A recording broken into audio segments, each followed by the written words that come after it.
match is now officially a Judy Bagwell on a forklift match. I can see my fantasy, I'm so consumed in bed.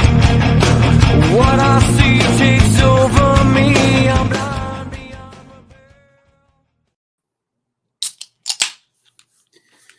repair.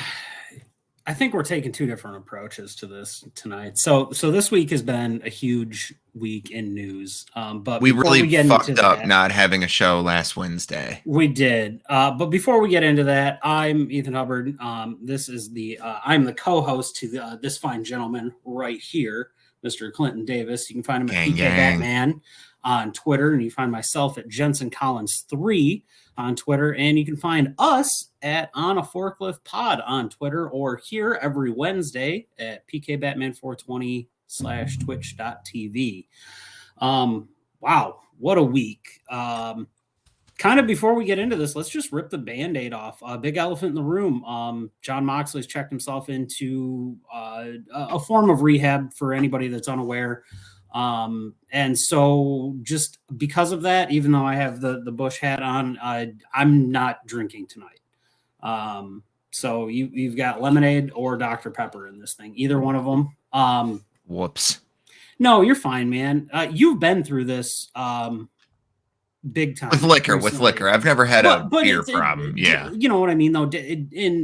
But alcohol, pills, any kind of addiction in general. I think we've both had experiences with this. We've both had times where whether we've needed to peel back by ourselves or whether we've had to have somebody help us, bring it to light or any kind of situation like that. I'm not going to disclose any information on your end. It's not mine to disclose. But I know for myself, I had troubles with it in the past. And so we just want to send a big shout out. We hope Mox is able to fight any demons that he's fighting and get back to his wonderful wife and baby girl, and eventually, on a selfish level, get back to us fans. And that goes for anybody that's going through that in life, anybody that has troubles, has issues, is experiencing problems. Reach out to a loved one. Reach out to anybody. Reach out to us. We don't care. Reach out to us. We'll talk to you. We don't have a problem with it. I've always said that I would much rather listen to you and talk with you than attend your funeral. That's pretty much been my motto since I got into my adulthood. I've lost too many friends to that shit. I've lost too many friends to pills and drinking and suicide. It's just not something I'm very fond of. I'm cool with the occasional beer every once in a while. Like, I tend to have my 1 or 2 beers a week sitting here with you, because I'm in the comfort of my own home and I'm not going anywhere. And I've watched you get lit off of 2 Coors, so I know how that goes. It doesn't take much, but we went golf. So I do have to touch on this just to bring a light in a situation where you can have fun, but as long as you know your limitations. This guy had 2 beers in the first 4 holes of a golf outing this year, and didn't drink the rest of the day because he was still buzzed by the time we got to the 12th. But that's knowing your limit. That's knowing where you're at in life. That's not pushing it. That's not going beyond that. And by the next, which took us almost 2 hours to golf the next 7 holes after that, not by our own volition. That 17th hole, man. Ooh, that 17th hole, for anyone who doesn't know, we golf. And when me, him, and our buddies Kevin and Colin went, I stroked out on the 17th hole before I even got off the fucking tee. He doesn't mean by swinging. He means he literally had a stroke on the.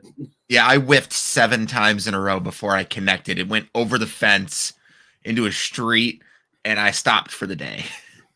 Yeah, that was because golfing's fun. Golfing's always been fun. Now we're in that dreary gray drab season, 6 months of the year here in the upper Midwest, known as Flowinter. So anyway, so let's break into this. Let's get into the better news. Well, let's talk, because this is one thing I wanted to touch on, because last week Ring of Honor confirmed that they have released their entire roster from their contracts effective December 31st, 2021.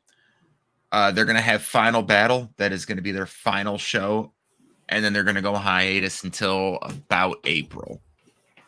And I believe it said they were bringing back a fan-centric experience. I'm not really sure what that's going to entail.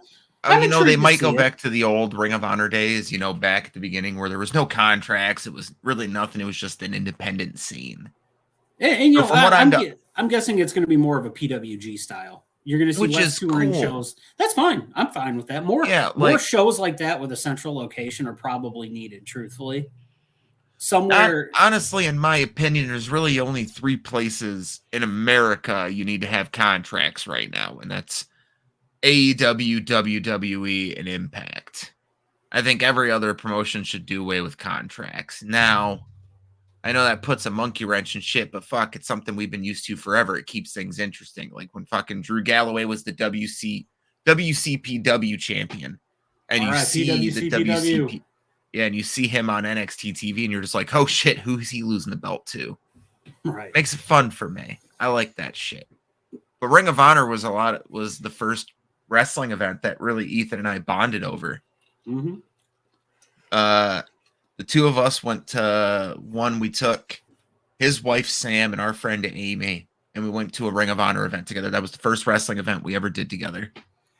That was the first wrestling event I'd been to in 7 years. So yeah, WrestleMania was the last time I had been to a show.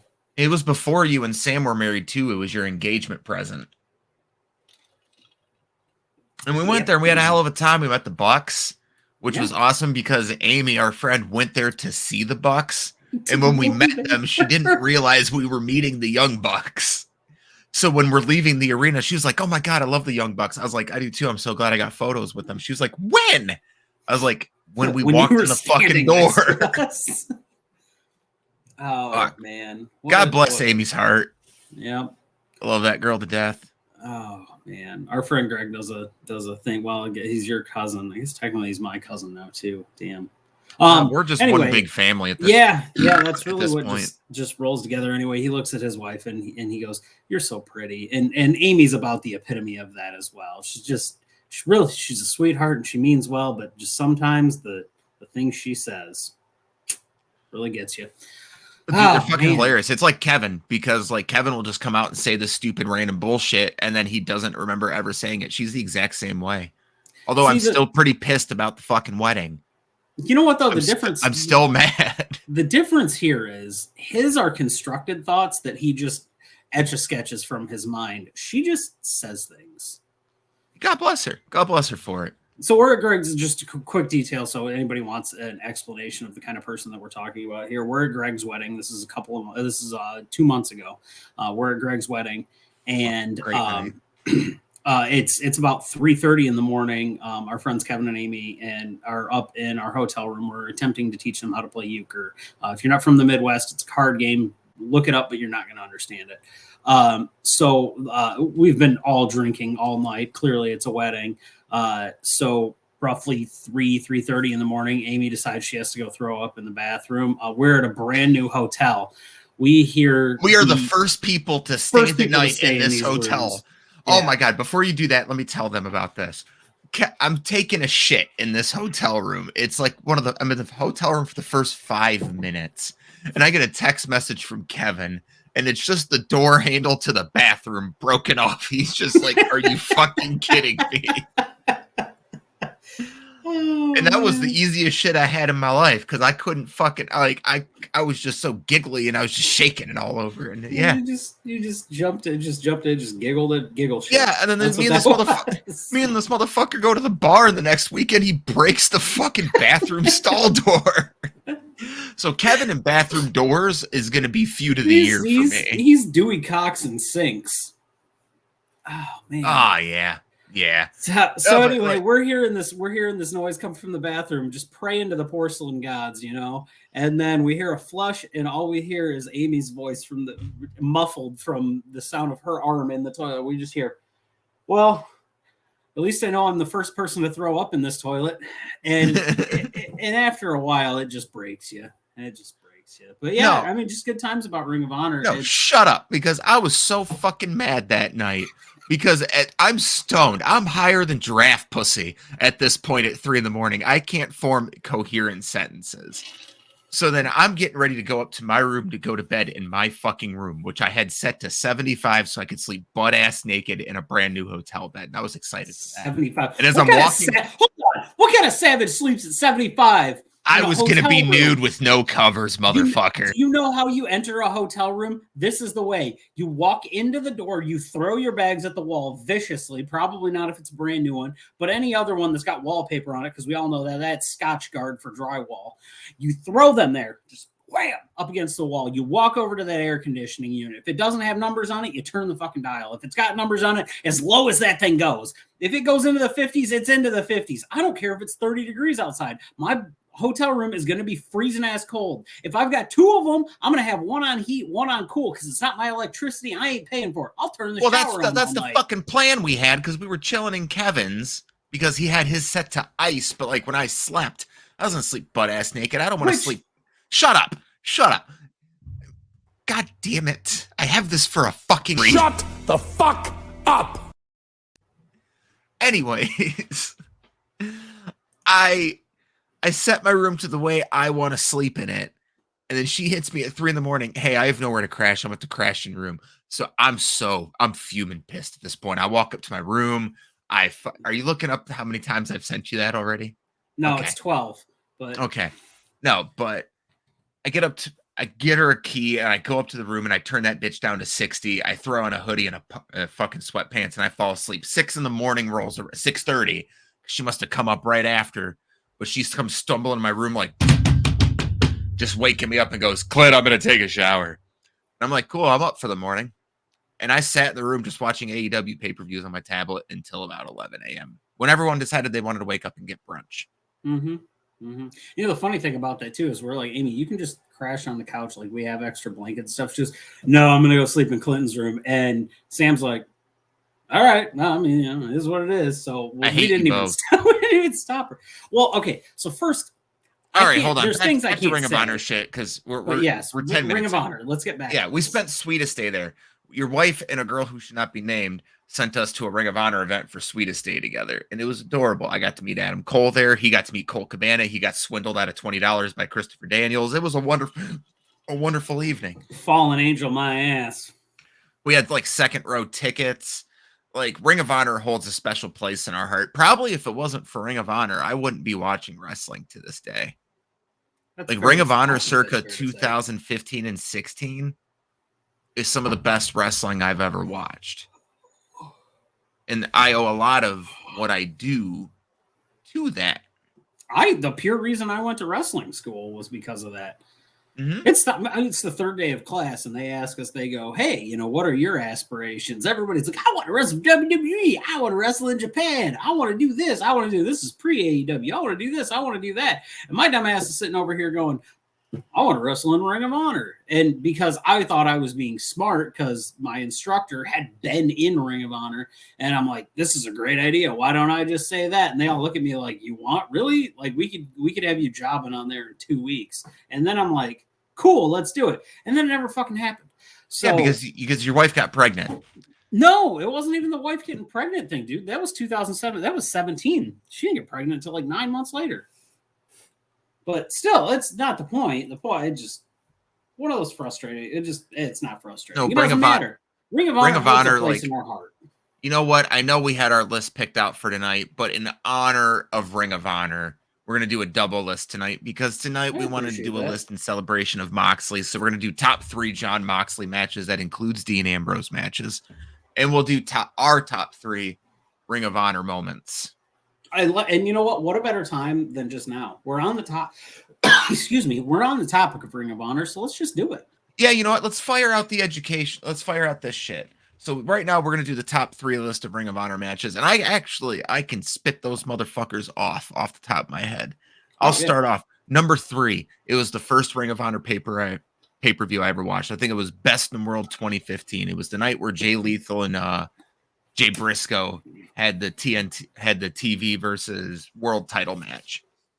But before that, we had the Kingdom, which was Adam Cole, your favorite member of the Kingdom. I hate Matt Taven. Like if anybody wonders, I fucking hate Matt Taven. Versus AJ Styles and the Young Bucks. My God, this was my first Spot Fest match. Like, because you got to understand, I watched WWE exclusively from 2002 to 2015, and then I discovered Ring of Honor. And then that fucking match opened the fucking floodgates for me when it came to the independent wrestling scene. If it wasn't for that Spot Fest, if it wasn't for Maria getting super kicked by all three of them, if it wasn't for Adam Cole getting fucking murdered, I probably wouldn't be watching wrestling right now. I owe a lot to those 6 motherfuckers, and I know you hate Matt Taven. I do, and it's such a good match, though. I'm not even upset about it. It's a good match. It's great match. I can't stand Matt Taven. Plus, like, if you think about Ring of Honor, too, every wrestler that we love came from Ring of Honor. Fucking Tommaso Ciampa, Adam Cole, the Young Bucks. Kenny Omega did a couple tours in Ring of Honor. CM Punk. CM Punk, Samoa Joe. Samoa Joseph. Yes. Yeah. The list of Kevin Owens, fucking Sami Zayn, El Generico Ole. Which, go ahead and say your number 3, because spoiler alert. Ladder War. Are you talking the Generico Steen one? Yep. Yeah. Mm-hmm. Then you take that. Actually, really, honestly, you know what? It's ladder war in general. The concept of how Ring of Honor handled ladder matches, because they were so rare at one point in Ring of Honor. They didn't use it. They used it sparingly. It was actually used like a gimmick match should be used. Ladder wars were fantastic, to the point of where they actually had numbers, kind of like the old TLC matches. That's the closest I've ever gotten to the old school, to TLC 1, TLC 2, unmentioned TLC 3, are the ladder war matches, specifically the El Generico and Steen match, because that is just emotion in, like, it's an emotional hardcore ballet dance. That's what that match is. How violent Ring of Honor said their ladder wars were is how violent WWE claims that the Hell in a Cell matches today are. That's essentially what it is. The ladder wars in Ring of Honor were their feud enders. Like, there was no match above a ladder war. That was it. Once you guys had that match, it was over. And you know what, since we're speaking of ladder wars, I'll talk about this one, because this one was a 5-star match, in my opinion, and then had a 5-star segment after it. I'm talking about the Briscoes versus the All Night Express in the ladder war match. This is a decade ago, maybe even like closer to 15 years ago. Briscoes and All Night Express had a wonderful ladder match where the All Night Express came out on top. It's phenomenal. It's one of the best ladder matches I've ever seen in my life, which then led to the debut of Tyler Black, where he strung up, I can't remember if it was Jay or Mark Briscoe, because at that point they both looked the fucking same, but they made one of them bleed, which they were already bleeding from the war, and then they strung him up for their leg and hung him up, so the blood was just pouring down, and Tyler Black stood underneath him, just showering in the blood. Absolutely money. Nuts. And that ladder war, it's nothing to fucking, like, all the TLC matches that you've ever seen, every spot and then some are in this match, with the exception of the Edge spear, because that's just an Edge thing. Yeah. The ladder war. I think it's either ladder war 2 or 3. I can't remember which one. I can tell you which one it is. I can tell you that while I'm doing my second one. So my second one, and this is going to kind of tie into the vitriol that we had from last week, is when Dalton Castle beat Cody for the Ring of Honor title. Hell yeah. First off, Dalton Castle is one of the most fun people to watch wrestle. Is he the strongest? Is he the fastest? Is he the most technical? No, not at all. But he has something that, like, it's almost like a Macho Man-esque like thing with the charisma that Dalton Castle has, where he just gets you involved in the match. And then, like, because of people like Dalton Castle having, or, bringing Ring of Honor to kind of like a stage where it's an internet popularity thing, and just bringing it into a larger point of view than it was, we are able to have guys like Danhausen and Warhorse and guys that, like, in Orange Cassidy, even guys that are borderline comedy wrestling, but still can go in the ring. You have guys like that. And this was really that moment that solidified Dalton Castle as a legitimate professional wrestler outside of just the boys. Yeah. This is that moment. Plus, he beat Cody for the title, which is so. And that was at Final Battle 2017, I think. Yes, I believe so. So, oh man, My number one. What's your number one? I'm intrigued. It's super easy. It's Samoa Joe versus CM Punk 2. I don't really want to go into great detail about this match. I've watched this match a dozen times, and you know what the fucking the finale is? It's a 60-minute time limit draw. I have watched a 60-minute time limit draw match about a dozen times. That's how good this fucking match is. Like, I can't begin to explain it. I really, really can't. It's a slow burn match. Like, you think, like, it starts slow. It really starts slow, but that's what you're going to expect from a 60-minute match. Everyone remembers the Kenny Omega Okada one. Think of all the Kenny Omega Okada shit they did. They took a lot of that shit from CM Punk versus Samoa Joe. 1 and 2. In fact, if you want to talk about the best trilogy in Ring of Honor history, it's the Punk Samoa Joe trilogy. I don't think Ring of Honor would still be in business if it wasn't for that trilogy. It's really an interesting thing that that goes on. I mean, man. I don't. Your number one. My number. Okay, so I'm really in a weird spot with the number one here, because I think I know what it should be. I think I know what it should be for what it should be if we're going on a list here for that stuff. I have a personal favorite that is when Whitmer and Carino got back in the ring together. Oh, because I hate BJ Whitmer, and then there's that, and then there's the Adam Cole Kyle O'Reilly match where they just beat the ever loving shit out of each other. But I think what actually stands out as the most important thing that Ring of Honor has done, and what is probably definitely the most impactful thing, is bringing the Bullet Club to North America. Mm-hmm.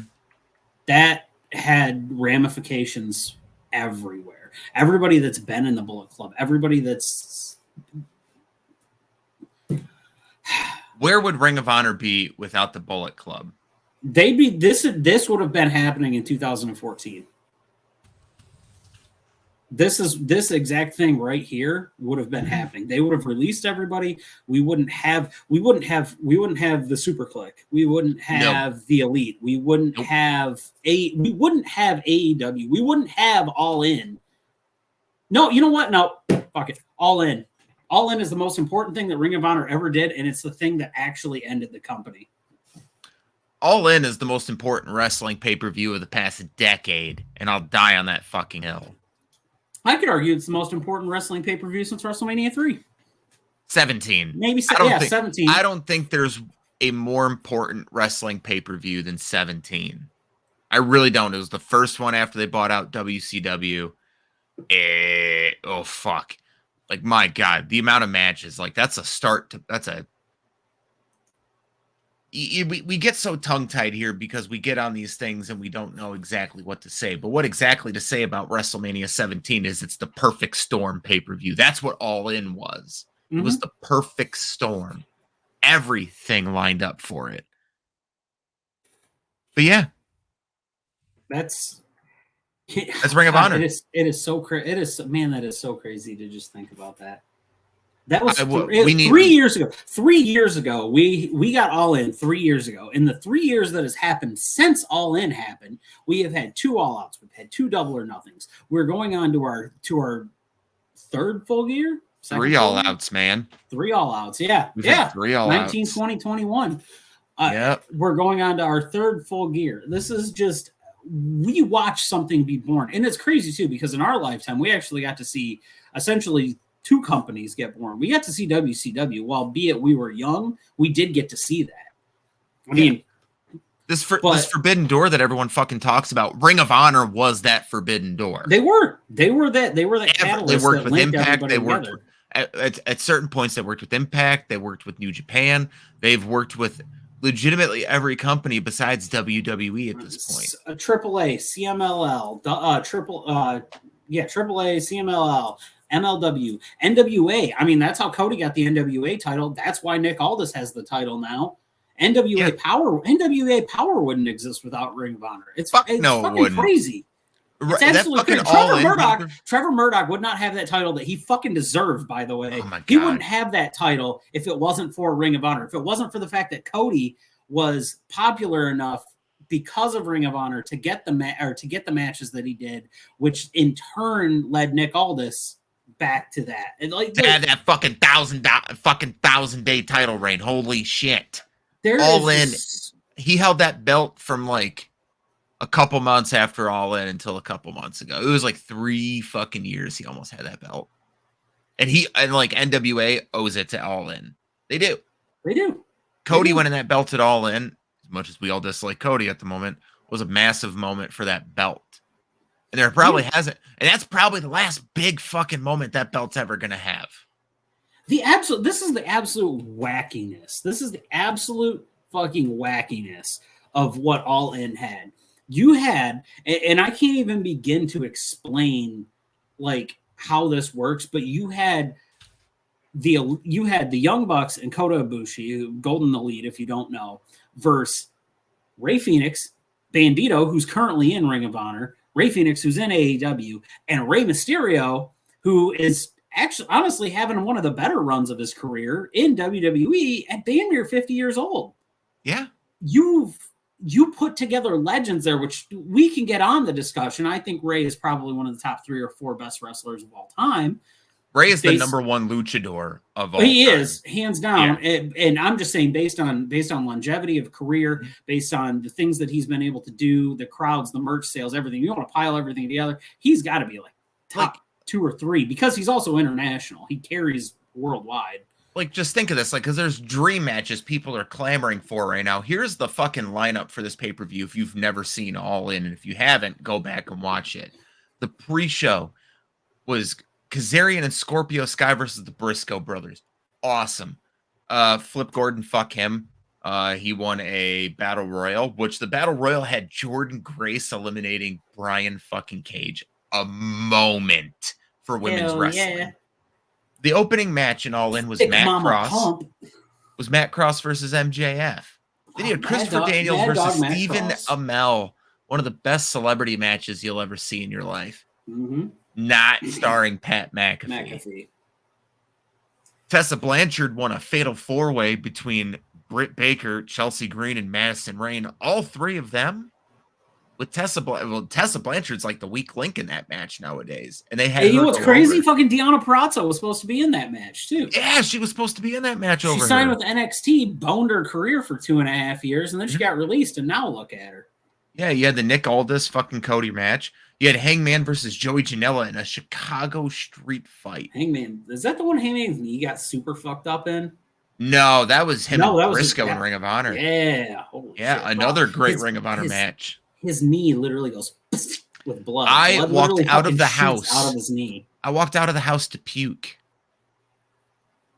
And also to catch a cadaver that night, but that's a different story. We were in Tony's basement when you did that. The last appearance of the Black Machismo was on this event. Really fucking upsetting too. Mm-hmm.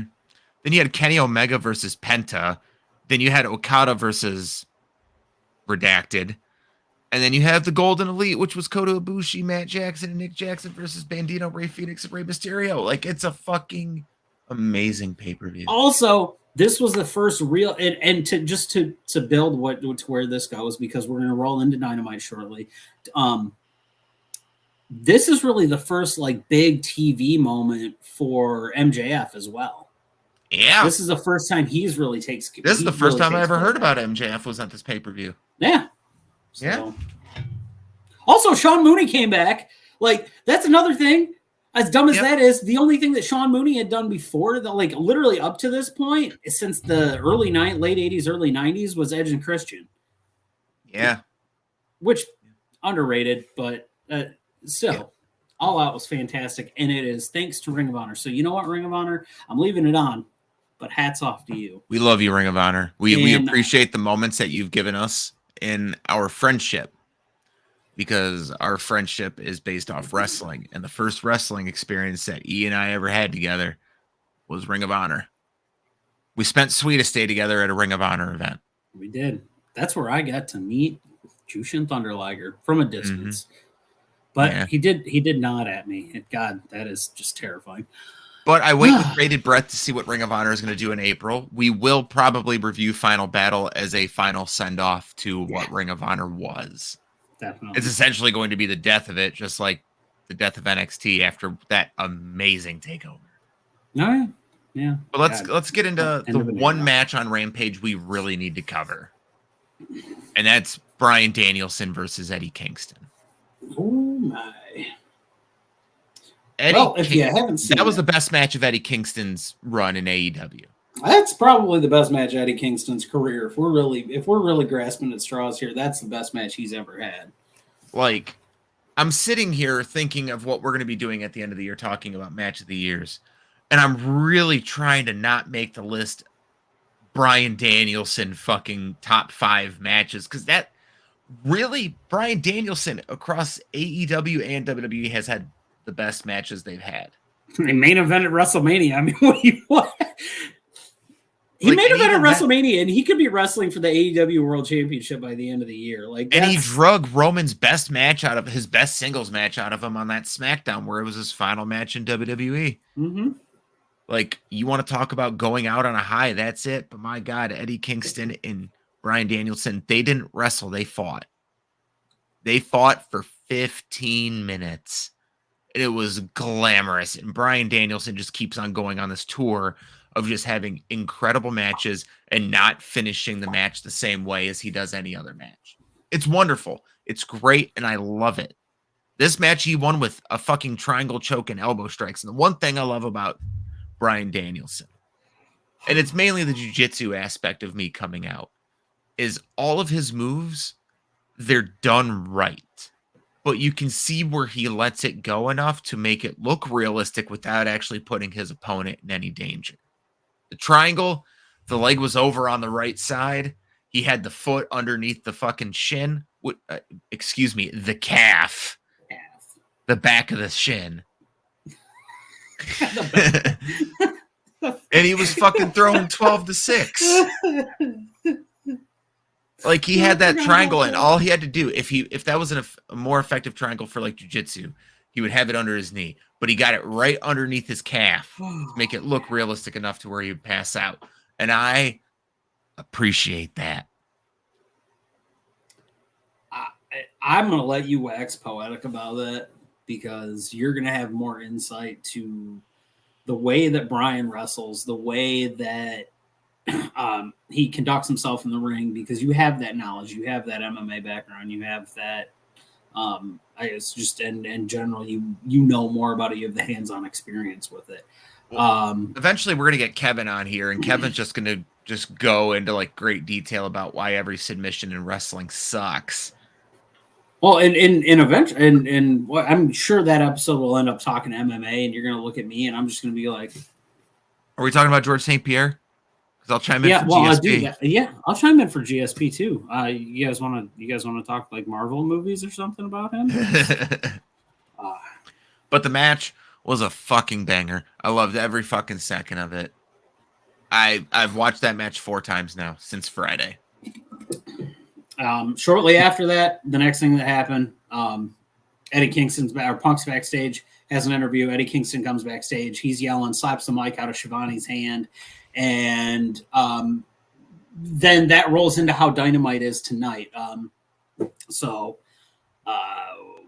Stop, because hold on a second, because we'll go right into this promo, because they went from one fire thing to another. Eddie Kingston versus CM Punk as a match I forgot was a fucking possibility until Eddie Kingston walked in the back and got in Punk's face. And I smiled. And I started to laugh, because I was just like, they're going to have a promo battle against one another. And it's going to be it's going to fucking make me come. Like, just lack of a better term. That's it. I'm going to climax. I'm going to finish. because Punk seemed a little off tonight. But He did. Wasn't everyone sharp. everyone on the show seemed off tonight, which is okay. I understand what happens. Like, I went into the show with positive thoughts, and I have a lot of positive thoughts about Dynamite tonight. And I know we kind of make some fucking random segues, but this is into our segue for Dynamite because we might as well talk about the CM Punk response. Before we get to that, Kenny Omega and fucking Alan Angels had a great opening match. It went like 8 minutes. What a great 8 minutes to kick off Dynamite. That it was. That's all you got to say about it? Yeah, I mean, why not? Long-term storytelling, man. They fucking played off the match 18 months ago where they said it was going to ruin Kenny's career. No, it's fantastic. Alan Angels got offense in. I thought it was great. You got to give a rub to the young guys like that. And Angel showed that he can hang, man. He can hang. Thank goodness you took that. Thank goodness you took the mask off of him too. I don't have a problem with 10 having a mask. 5 didn't need a mask. Mm-hmm.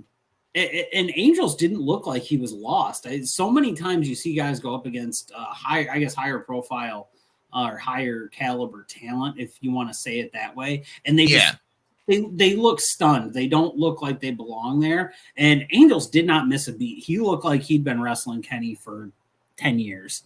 It was good. And man, the teases and that's the pretty rub. Good. Yeah, they had really good close calls. They had really good close falls on that match for Alan Angels. But it took 2 V-triggers to put him away.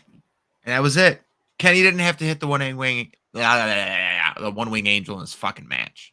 But it's okay, because he doesn't need to hit it every match. He can beat people with the V-trigger.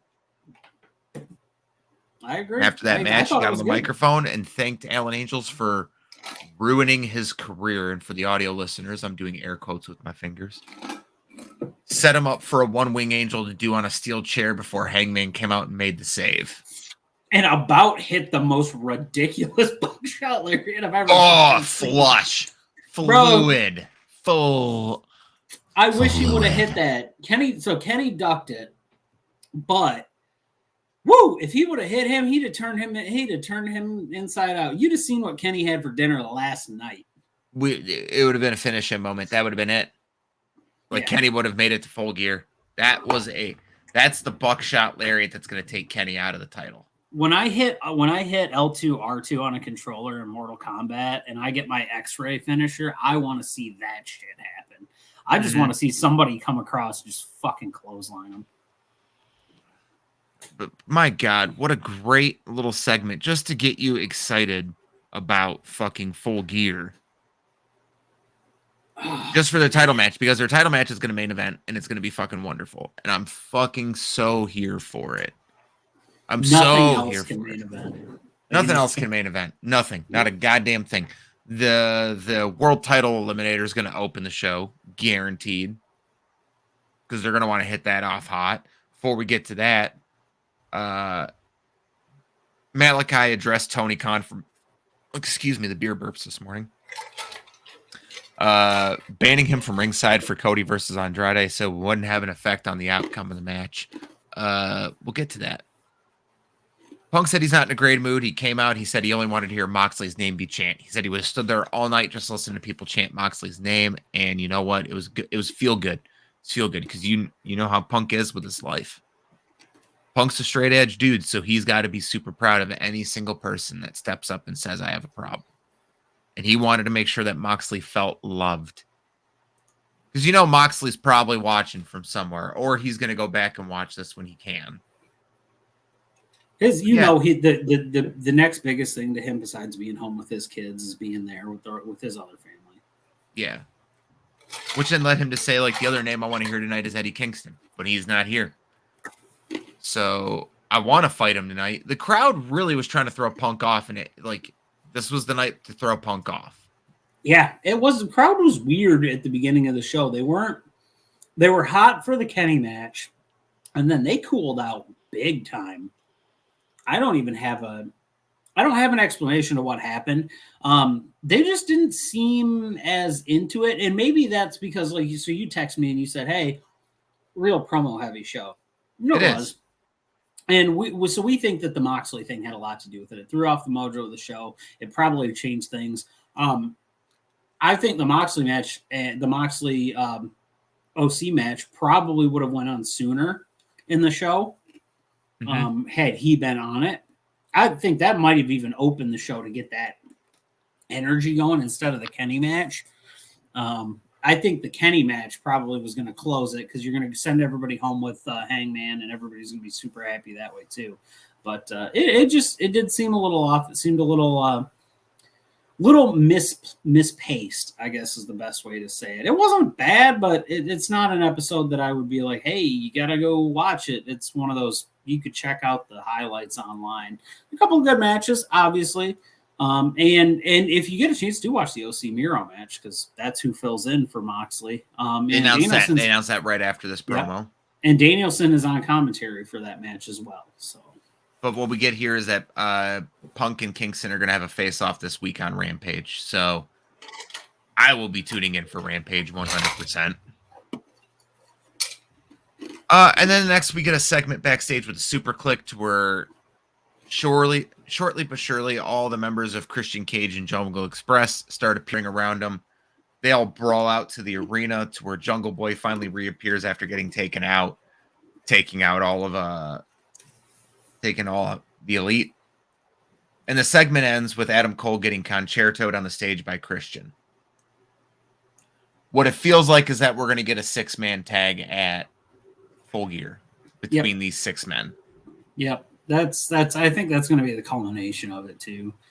I don't know what else there is to do. There's not much else left with these guys. So just you got to split Christian Cage up from Jurassic Express just because Jungle Boy has got to be a star. Is Marco injured? I don't know. What's going on there? Because I haven't seen him on TV. I'm guessing my theory is the next little step on this one is we're going to see another little hash between Christian and Jungle Boy. Not a long period, but just like a, hey man, we don't really need you hanging around anymore. You're the old guard type thing. Yeah. And then we're going to get the revisit of Adam Cole and Jungle Boy probably around All Out next year. I don't care if we see it. I want Adam Cole to start fucking having super heel feuds with people. I want to see him versus Darby. I want to see him versus Hangman. I'm thinking we're going to see this I think we're going to get dissension between the Elite just because Kenny's already starting to get jealous. Oh, yeah. Yeah. But after that... Kenny's... I finally want that to happen to where we've talked about before. Kenny's descent into madness is that's when he's at his best. Like after he lost that Impact title, he should have snapped. That's where that should have been at. 100%. We'll move on to the next segment, which is it was a nice Ruby Soho versus Chris Statlander promo. They both respect each other. God, great. You know what? Great editing on that promo too. Great production value. I thought it was fantastic. I really like Statlander's line of, "I don't need a title. Yeah, I'm already everyone's leader, but I would like some gold." Yeah. That was a nice line. Also, love how good her makeup shows up on camera. Mm-hmm.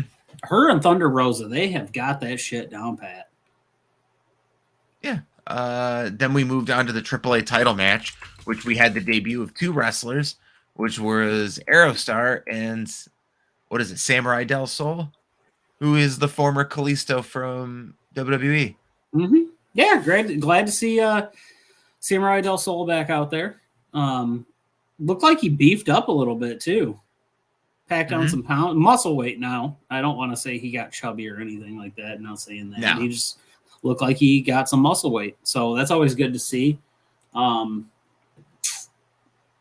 it's a thing. They had a really good luchador match. Like FTR is really showing that they can adapt to any certain type of wrestling style. They're proving they're like the Kurt Angles of the tag team division. FTR is just a damn good tag team. I They're think. A really damn good tag team. And the entrance music changed. Like we can talk about that a little bit too. Oh, it's so good. It's like that 80s synth pop shit. I love it. Money.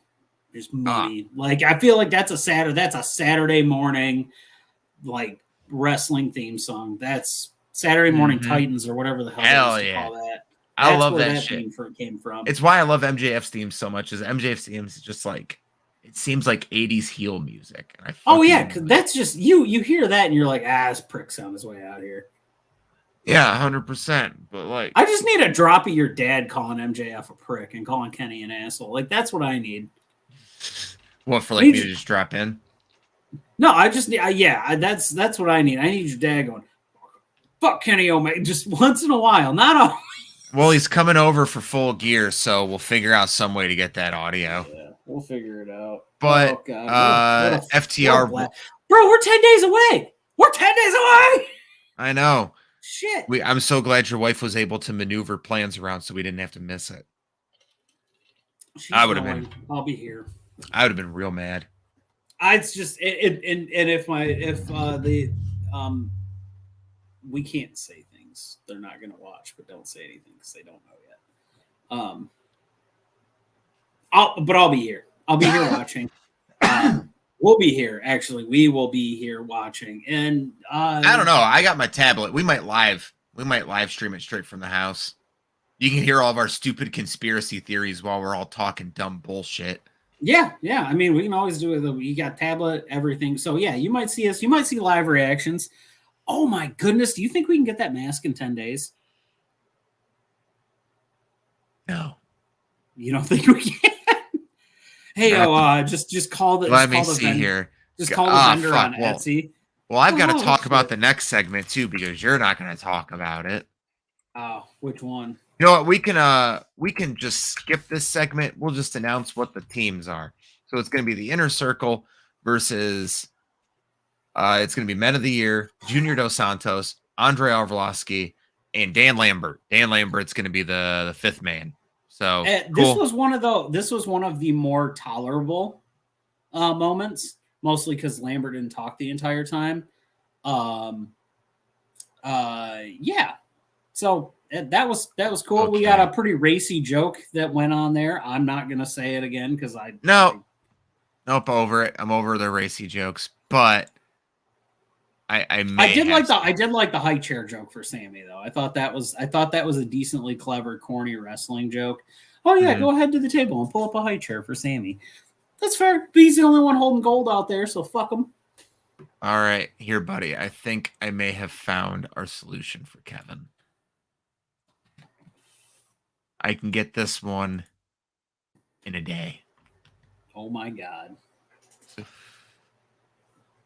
So is that a $14 La Parka mask?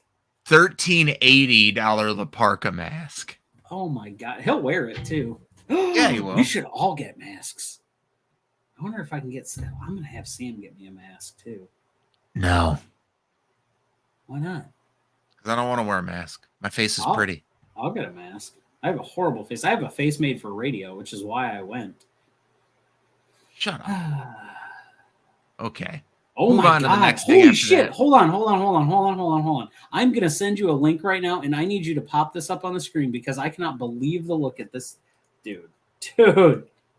All right, first off, I don't mean to make fun of kids at all. I don't want to make fun of kids. Chances are, though, you should probably select somebody with a little bit better dental work for the picture. Just fucking. Oh my god! You're an asshole. You don't have to put it on the screen, but I'm gonna put it on the screen just so people can see what kind of an asshole you are. Oh god, I am a piece of shit. This kid's living his best life too. Let's explain something. God. This kid right here is living his best life because they're like, "Hey man, we need you to put on a Rey Mysterio mask," and he's like, "Yeah, 619 Rey Mysterio killed my uncle in Mexico one time when he broke his neck in a tiger feint kick." Anyway, this kid's living his best fucking life though. And shut the fuck up. So that was the first time I had herpes. Jamie Hayter versus Anna Jay in the TBS Championship Eliminator Tournament. Not the way I would have booked it, but it doesn't matter because whoever goes is going to lose in the next round anyway, so it doesn't really matter. This was one of the very rare screwy finishes. In fact, you know what? This is outside of the opening match in the main event. This was a very screwy finish night. Mm-hmm. Yeah, this match had a screwy finish because it had fucking Baker interfere to help Hayter win. She won with the lariat, so Hayter's gonna move on. She takes on Thunder Rosa in the next round. They were trying to beat up Anna Jay after the match. Then Ty Conti came down. Ty Conti got her ass beat for a little bit until Thunder Rosa made the save. I know we're just hitting bullet points, but really, this was a promo-heavy show. It wasn't. The matches were very short. Yeah, it didn't really move. It didn't move. Nothing here moved the needle for me. Darby made an appearance during a match. It's just the show is the show. The show is what the show is. Yeah, unfortunately, other things were kind of setting over top of that. No, fucking the Darby MJF promo was probably my favorite thing of the night. Mm-hmm. MJF came out and started talking shit. They said that they are the two pillars, like the other two pillars that they mentioned, the fucking Jungle Boy and Sammy Guevara. They don't mean shit.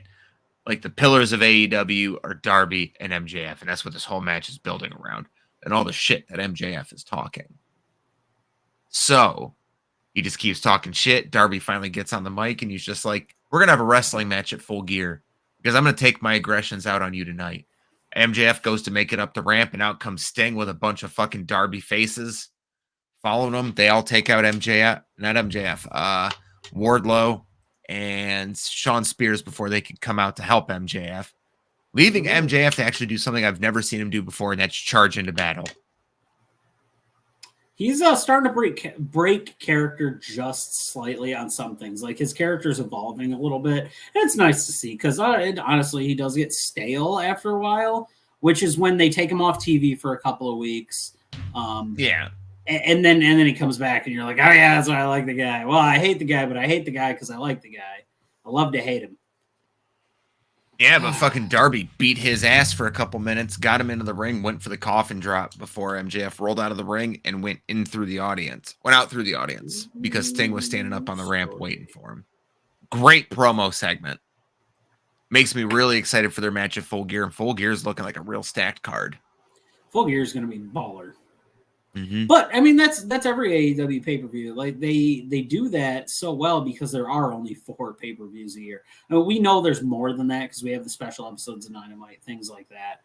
But that is the thing because we're essentially going to have Full Gear, and then we're probably going to have Winter is Coming sometime in December, and then we don't have anything else until Revolution in February.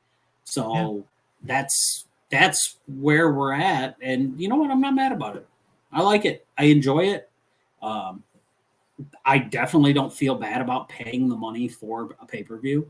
No, not an AEW pay-per-view. I like supporting the product. I don't really feel bad about paying for any pay-per-views outside of WWE. I'm going to pay my $10 to have my commercial-free Peacock so my wife can watch The Office and I can occasionally watch a pay-per-view. But other than that, I don't need to see half the shit. I don't miss the network. Is that weird?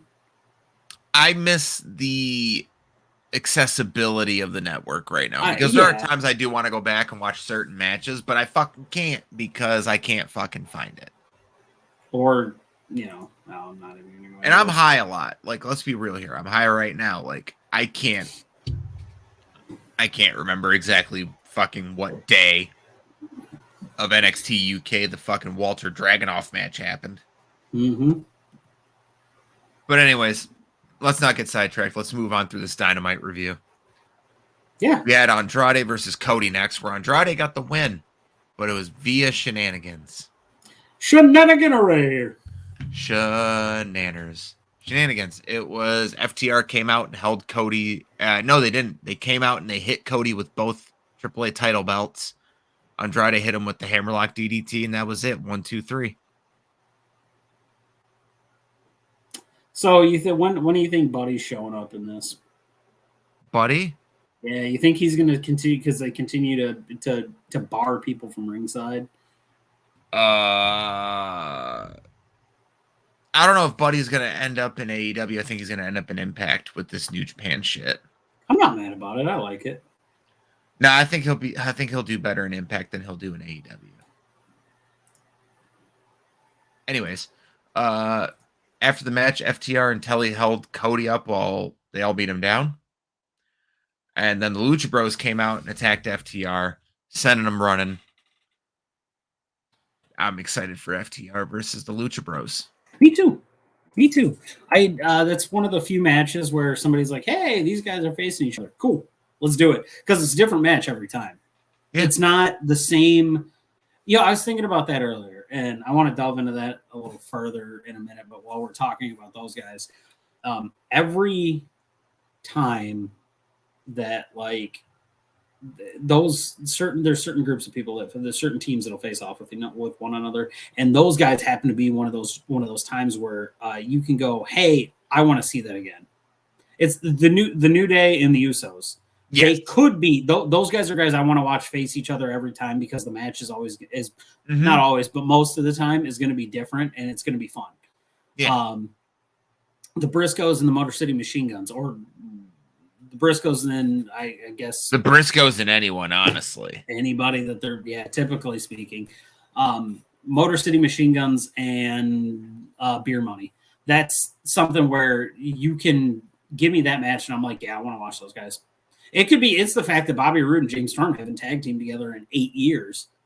Mm-hmm. Give me that match tomorrow, and I'll watch it. It'll be awesome. Hell yeah! It's just so. But one of those things that I've been thinking about is something that I haven't had a critique on for AEW that I'm very heavy on WWE is they do a very good job of, albeit you might see the same people face each other on Dark, and then on the main show, or Dynamite one week, Rampage the next week, things like that. It never feels like the same match. Every match is different. It might be 5 minutes shorter, 5 minutes longer. It's different paced. It's something else. Like, everything it doesn't get stale because stuff changes. Yeah. Things change, things progress, storylines progress. I don't have to worry about, we've seen this match 7 times. I don't have to worry about Randy Orton or RK Bro versus AJ Styles and Omos for 4 months straight, and it's the exact same match. I don't have to worry about that. No, if it gets stale, they finally know, hey, let's push this shit down the road a little. I'll give this to Raw this week. It was very fresh. There were matchups I haven't seen before. Finn Balor versus fucking Chad Gable.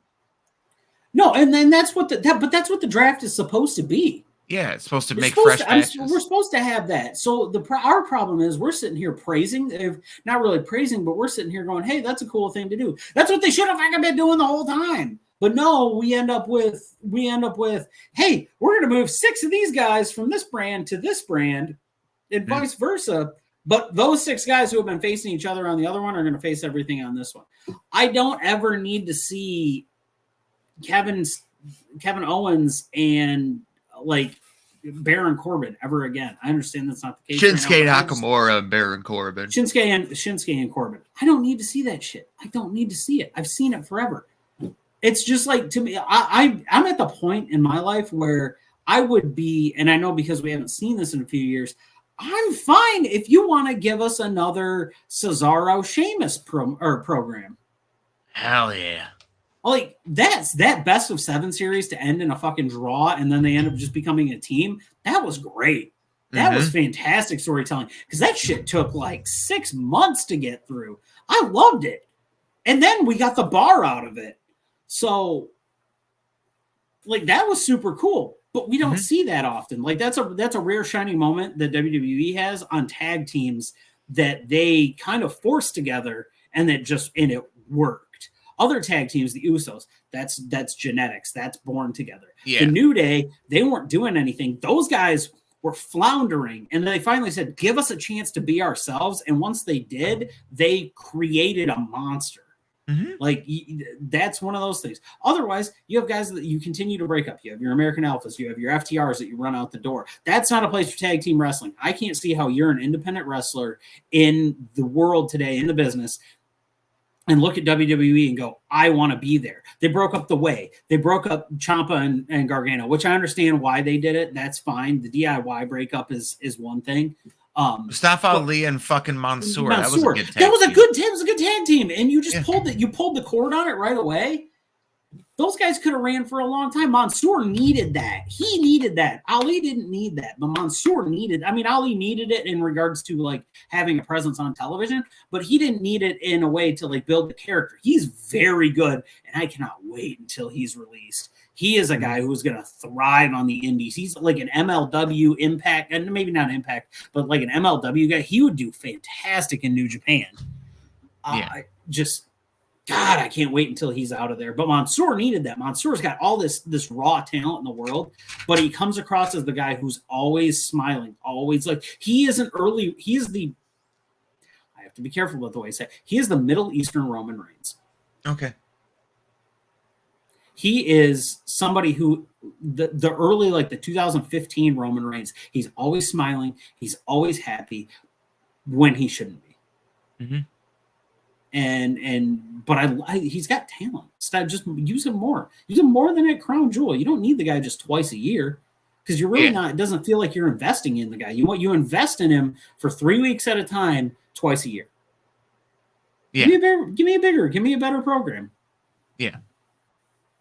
We're gonna move on from this because I don't want to do any more negativity tonight. It's been a negative day. No, you're right. It's been a really negative day. We're gonna run right into the. They gave us the Rampage lineup: Adam Cole versus John Silver, Velvet versus the Bunny, Johnny Hungy. For the TBS Eliminator Tournament, and then CM Punk and Eddie Kingston face to face. Miro replaced Jon Moxley for obvious reasons in the Eliminator Tournament, and he beat the fuck out of Orange Cassidy. And you know what? We got some good close falls on Orange Cassidy's part. I'm not mad at the outcome either. I would have been happy. I wanted to see Bryan Danielson versus fucking someone who is going to beat the fuck out of him. Yeah, I mean, I would have been happy either way with it because I kind of want personally. I would have liked to see Miro face him for the title later on, but I think we can use this as a stepping stone in that. Mm-hmm. I think inevitably when he beats him, and then Miro will run to something because there's going to be at a point Bryan Danielson's going to hold the AEW World Championship. Hell yeah. I don't think it's going to be a long reign, personally. I think it's going to be a pay-per-view to pay-per-view style reign, even though they're not one to do that. But Danielson's a guy who wants to elevate other people, and he's the perfect guy to do that. Now, hopefully, we don't see that for a year and a half, but we don't know how much time we have with Bryan Danielson. So cherish the moments that we have with it and just let him keep putting out bangers. But him and Miro is going to be a... It's not going to be Moxley versus Danielson, but it'll be something. Walter Dragunov is a possibility that comes to mind with that. They're very similar styles. Danielson with the speed and the strikes, and Miro with just the raw fucking power. Man, like he's a beast, and the promos. Yep. Russ says it every time. Russ says it every time he's on this show. The best 90 seconds. He makes the most out of 90 seconds. And he's not wrong. He's not wrong. Those are legitimately the best promos. I am going to step away for one moment, and I will let you kind of continue to talk about this and talk about what you need to talk about. I'll be right back, sir. Okay. We're just going to take a moment here. Okay, we're going to move him from the chat. It's okay. No worries. We're just going to take a moment here to address a lot of things going on in wrestling right now. Like, there's a lot of wrestlers who are taking time off for their mental health, which that's okay. It's okay to need help. It's okay to need someone to talk to. And I know we just made a left turn. We were just talking about wrestling for a second, but if I've got a fucking minute of your time, it's this. There's not a single person walking this earth who is above asking for help. Not one. You are worthy of people's help. Like, there's a reason that tag team matches are so exciting. And I know this is a dumb analogy, but just bear with me. It's because someone has a support system to keep them going. So if they're too tired or they're too beat up, they got someone to come fight with them. And you can't fight battles alone. When you fight battles alone, you get tired and there's a better chance you lose. But when you got people fighting in your corner, it's wonderful. Anyways, enough about that. If there's anyone in the chat, how are you all doing tonight? Do you guys have any questions, comments, concerns? I'm just waiting for my best friend to get back from whatever the fuck he is doing. But other than that, we can just talk about damn near anything. We can talk about how this tournament has just been really, really good. It's been put on banger match after banger match. Miro versus Orange Cassidy. It was a great little 8-minute match. Orange Cassidy was able to joke around at the beginning and then he got fucking caught, and Miro was not going to forgive him for that. Not even for a second. Orange did get a little bit of a babyface comeback in the match, which is to be expected in an eliminated tournament. You don't want Orange Cassidy coming off looking like a fucking idiot. He just needs to get beat by someone bigger than him. Miro was the guy to do it. Miro caught him off an orange punch by just fucking taking out his leg, hit him with the fucking whatever he calls the kick, the Machka kick, and then put him in the game over for the submission win. And that's how Dynamite went off the air tonight. Well, it actually walked off with Danielson walking down to the ring and confronting Miro. And the last thing I remember seeing on the TV was Danielson sticking his hand out to shake his hand and Miro just not accepting it, which good storytelling. You want to have a definitive face and a definitive heel in here. Now, I don't know who's going to win at this point because initially when I said this tournament was going on, I said it was going to be Moxley, but I don't know if they're going to give this to Miro right now just for the fact that you don't want to have Miro lose to the world champion right now because I don't think whoever wins this tournament is going to beat Hangman. I thought Moxley was perfect for that role. Moxley could have got beat. It would have just been like nothing happened. He would have been a heel. He could have came back fiery. You could have built to another match with him. But I don't really see what you do with Miro versus Hangman compared to doing when it would have been Hangman versus Moxley. I think Danielson's the better option at this point. I think Danielson versus Hangman would be a great match for Winter is Coming, which Winter is Coming is, in my opinion, their biggest TV special of the year. Oh, he's back. Thank God. I'm getting tired of talking. Oh, Jesus. Sorry. I had to take a Marty Skrull. Shit? Yeah. Dude. Yeah, you know what? Ace Ventura, when nature calls, you just have to go with this stuff. That's what I get for eating a pulled pork salad earlier, barbecue chicken salad. Doesn't matter. Anyway, back to where we were talking about good things, happy things, lovely things. Yeah, because right now, because we just hit the end of the Dynamite review, we're going to go into, we want to talk about Moxley. Yeah. We want to give good positive things about Moxley. So we decided our top 3 list. I'm actually, can I just say, because I'm going to have what would be considered honorable mentions in this. Do you mind doing a 5 tonight? Because he's one of we can do a 5. Because he's such an impact on us as people. So hell yeah, I loved Moxley. I love Ambrose. I loved every single iteration that he's been outside of that heel when he was a germaphobe, which rightfully so. He said he hated that shit too. But he did have a badass jacket, yo. I love that jacket. I want that jacket 100%. But you go ahead. I started off the first list. You go ahead and start off this list. As dumb as this is, it's a predecessor to a match that we actually got to see later. God damn it, I love Mitch the Plant. I'm just gonna get that. That's kind of my one really, really goofy Moxley moment here. Okay. It's the God, what did they fucking call that match? I don't even remember. It's the Ambrose Asylum. Ambrose Asylum match. Anyway, it's Chris Jericho and piece of shit match. The match was absolutely fucking terrible. But Chris Jericho had a potted plant that he named Mitch, and Moxley fucked Mitch up. Moxley had the plant, and Jericho Moxley had the plant. Yes, backwards. My bad. Anyway, basically what it was a steel cage match with a bunch of shit just strapped to the fucking side. Made no fucking sense at all. Not at all. The match was awful.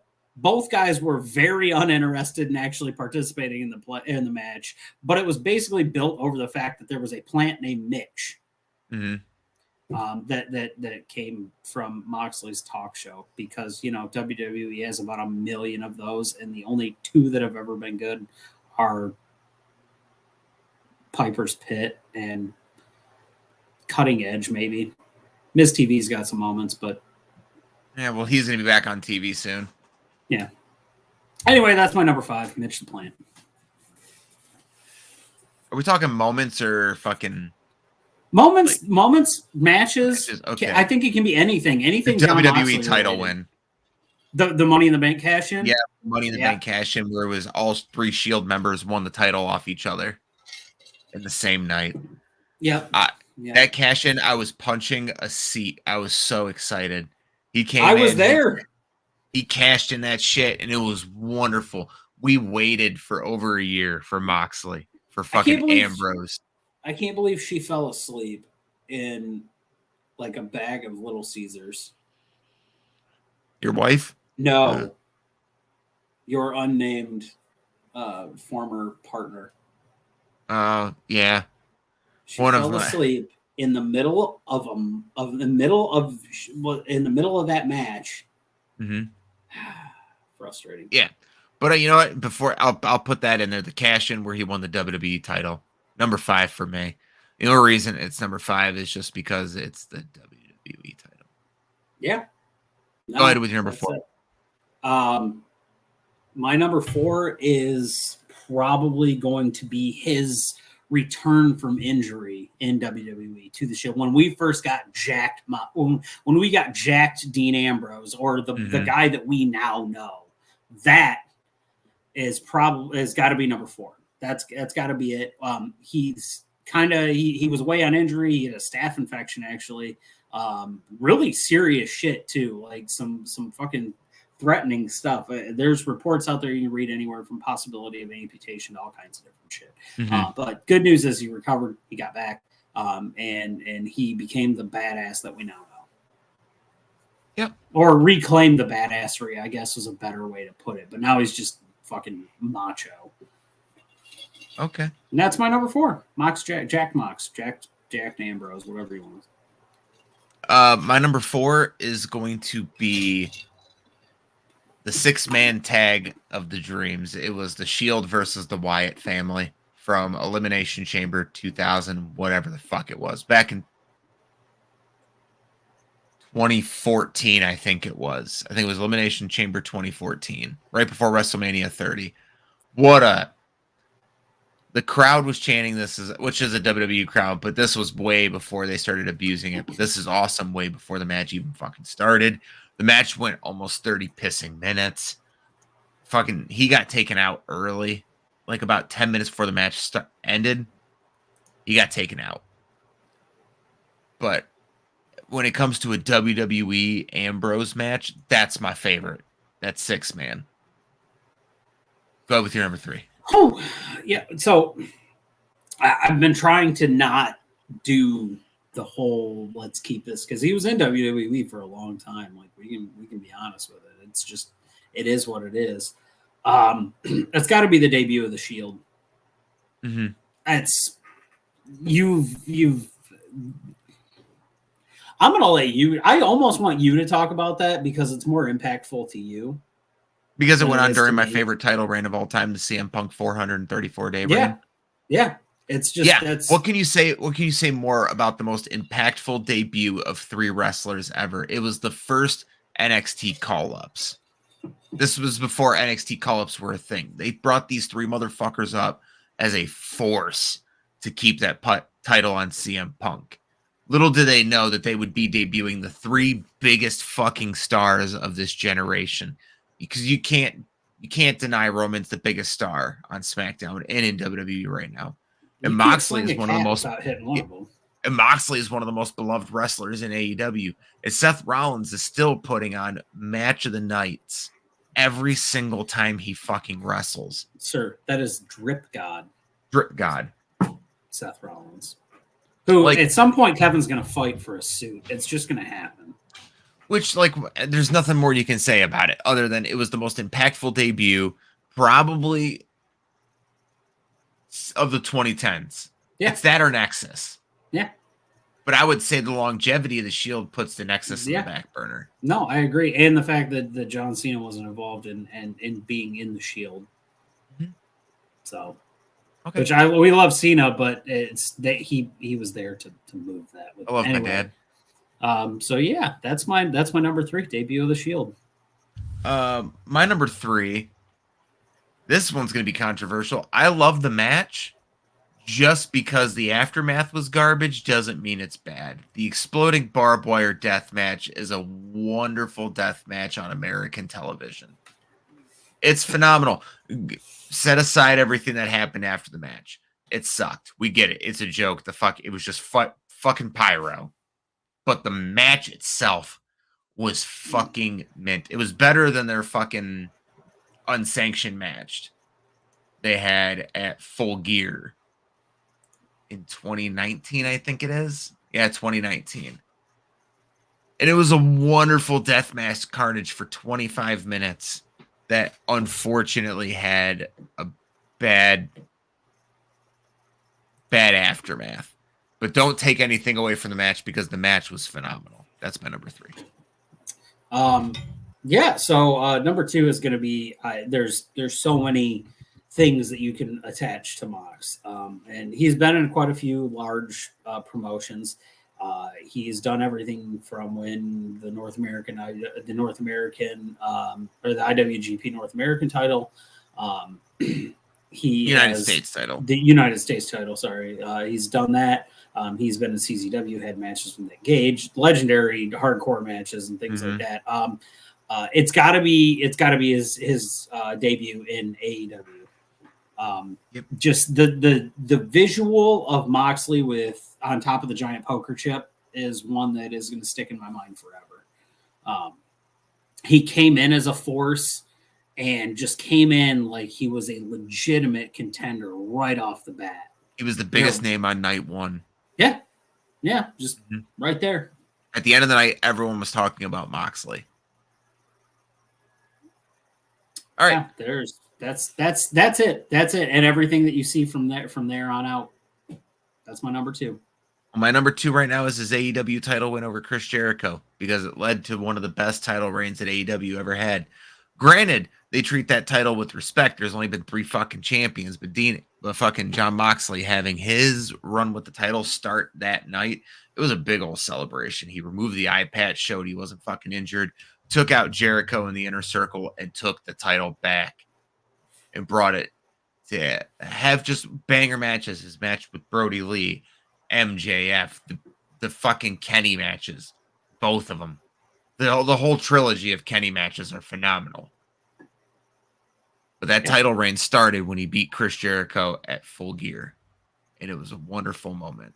That's my number 2. In my mind, I had that sitting in there looking at that for number 1, looking at Brody's last match with him for the title as number 1. I even had the Titty Master as number 1. I cosplayed that one time. But my number 1 for him is just, man, it is so hard to pick so many things out of here. It's going to be, a quick honorable mention to him topping the PWI top 500 list because that's just a hell of an honor. It's something that we look forward to every year. It's my favorite moment is, or I guess whatever you want to call it, is the blossoming friendship that happened when him and it's the whole Eddie Kingston feud. It's the whole Eddie Kingston feud, and then the culmination, like you said, with the exploding barbed wire match. What happened after that? Because we got such fantastic moments from that all happening as Eddie Kingston stealing the Christian Dior Air Jordans. Just we wouldn't have those cool moments without Mox and without the Wild Thing intro and just all that fun stuff. No. Well, my number one's a match. And it was his match with Ishii in the G1 Climax. Because that was when Moxley came back. That was the return of Mox. Just this ruthless fucking killer of a wrestler. And you know what? It's the only 5-star match he has to his name. And you know, God damn it, that match deserved it. Every single fucking piece of praise that match got was deserved. And and this is one of those matches, because there are certain matches I'll tell you guys about, but I'll never ever spoil shit.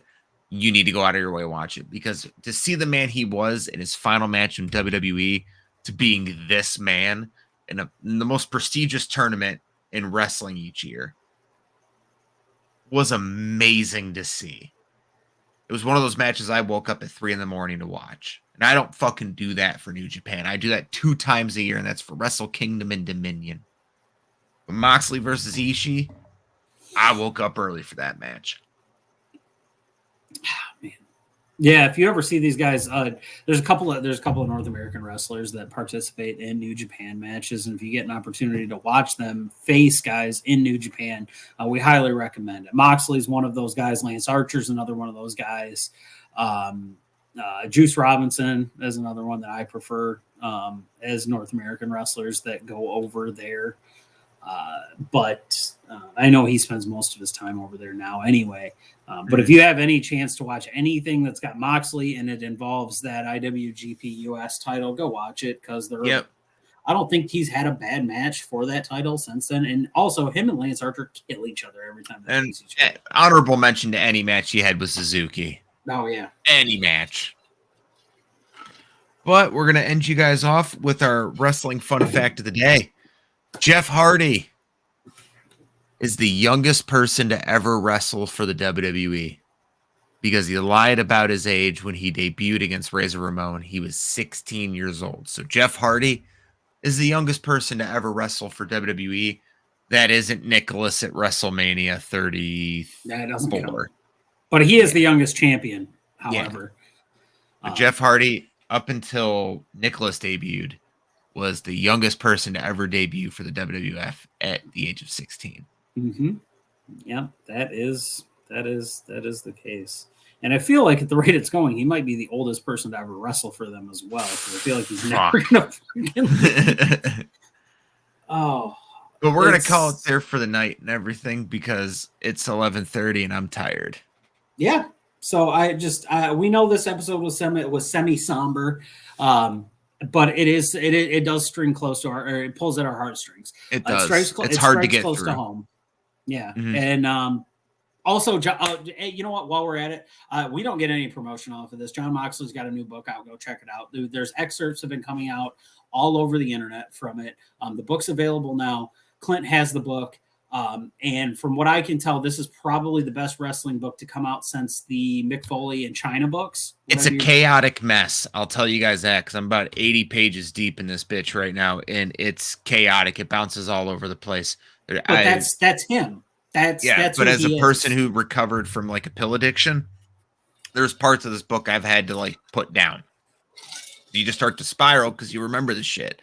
So if you're a person who's a substance abuser, please just read this with caution because there is talks about like them using drugs in it and shit. And I've had to reach out to a few people today after reading this.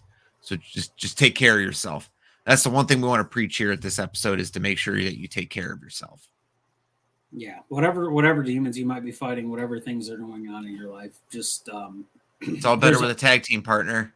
There's always something that could be worse. There's always something that could be worse going on. You're always going to have loved ones that want the best for you and want to make sure you're doing all right. So like we said at the beginning of this episode, if you ever need somebody to talk to, we might not know you personally, but we're more than happy to talk to you just based on experiences that we've had in our own life.